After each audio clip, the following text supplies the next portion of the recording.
If your washer sounds like this, we got problems. You want to know what's wrong? This washer's motor, that's not a bearing sound. That is a motor. The bearings in the motor. A real easy fix. So we're going to pull that apart. We're going to replace the bearings in the motor and get this thing running. We're at maintenance. We got to get some parts for this washer. So a little trick I got, I don't have to always buy them from the dealer. I can go into maintenance and get what I need.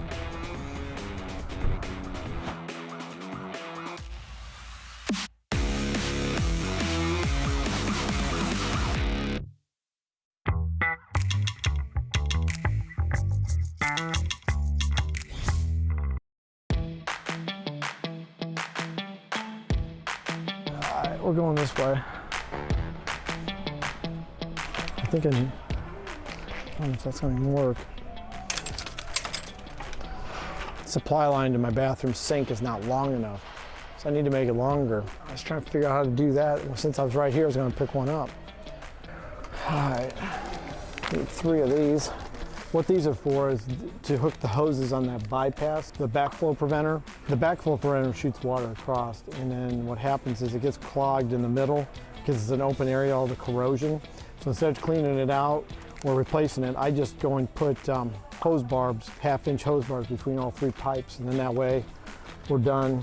Your dealer will actually can sell you some, but they're only $1.28 here, which is a lot cheaper. So.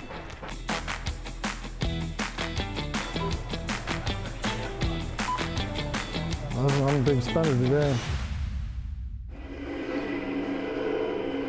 Yeah, I took that out of order so that we don't have anybody running it. Now what this is these are the lines. They cross right here. They have corrosion. So what's happening is the water floods this little chamber and comes out back here. And that's why I put tape over on one day to stop it for the moment. That's a temporary fix, but it's not right because it doesn't fill the machine right, so then you have error codes all the time.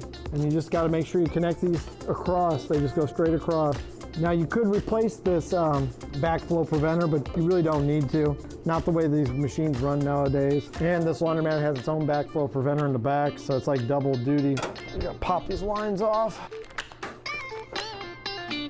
I like to break them free because they're stuck on there. You'll hear them pop a little. Try not to lose our hose clamps. Come on, old girl.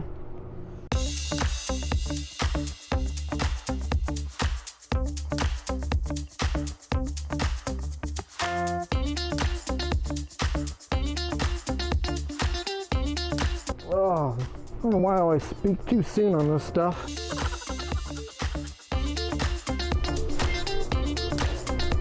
Oh, come on. It is fighting me to the end.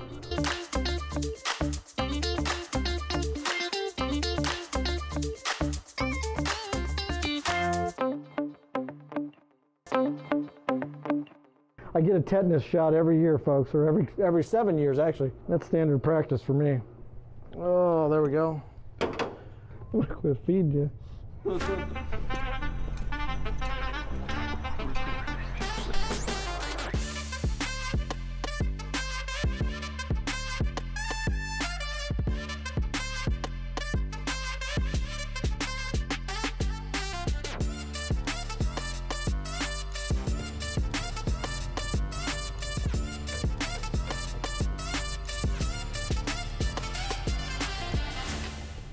Almost done. Well, we only spent $4 in 3 barbed fittings. If the dealer came to do it in this box, you'd have to spend that box. It'd probably be like 50 bucks. And then you got your dealer would probably charge you 200 bucks to get here and do it. So you're looking at about a $250 job. We just did for $4.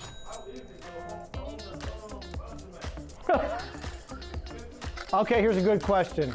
I'll tell you roughly how much it makes. If you got to answer me a couple questions. How much do you think it makes? 8,200. Yeah, you're pretty close. So you're about right. With utilities and insurance and all that stuff, that's about 5 to 6 grand a month. So this place may only make, even at these prices, I know they're out of sight, it may only make $1,800 to $2,000 a month right now. And then machines on top of that, like this machine you're using, right now we're paying $2,000 a piece for these, brand new. That machine there, $12,900. And that bad boy over there, we just bought some in another laundromat with $9,600. 12 washers, we dropped $100,000. Just 12 washers. Nothing else in the laundromat.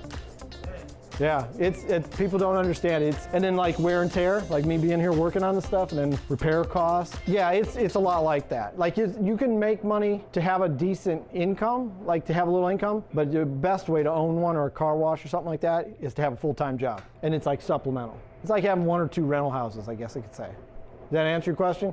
Yeah. I actually had a guy about a week ago ask me same thing, and he thought that the laundromat made $120,000 a year just by itself. And I'm like, no. Some can, not in this demographic. Sorry. Yeah, I mean, when you got all that the skill games and all that other stuff, you know, that's where it's going to make the big money. Those what I call value add, when you're adding more income in your stream. One of the big hacks in life you need to learn is trading up. What a lot of rich people do, and it's not just rich people, people that just understand money, just like these washers or a tractor or a car, is if you have a lot of equity in it and you know it's worth a big chunk and you want to upgrade, when you find somebody that needs something really bad but they can't afford that new, or they can't afford to go get the latest and greatest, you can sell them yours, a great quality thing, a product, whatever, widget, and then you can trade up at that time.